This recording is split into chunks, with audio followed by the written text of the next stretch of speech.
Welcome to Sociopath Nightly. I'm Dan.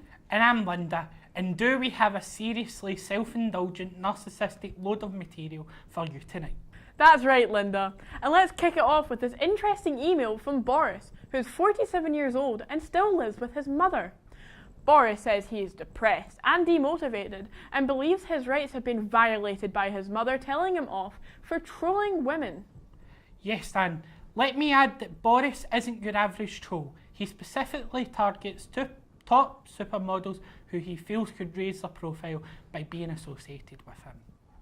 He is constantly disappointed when they either fail to acknowledge his attempts to hook up or is also hampered by the various restraining orders placed against him.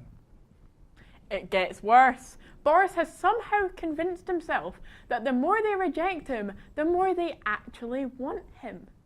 Sounds like a lot of men I know. I don't know why you'd say that, Linda. I replaced the door locks I drilled out your house the other night. And I also swept up all the broken glass from the pane I broke in the front door.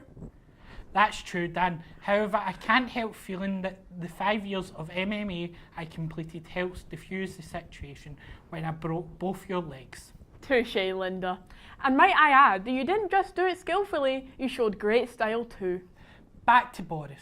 However, Boris, my advice to you is, instead of getting glory and fame viciously, how about you leave home, find yourself a personality and a job, and then date something other than your Xbox. Maybe get a pet first, and if after a year it still hasn't left you, then you are ready to show consideration to another human being. Sound advice, Linda. And from personal experience, I can tell you, Boris, that your current trajectory will only end in tears. Thanks for all the people who wrote in. This is Dan. And this is Linda. Good night.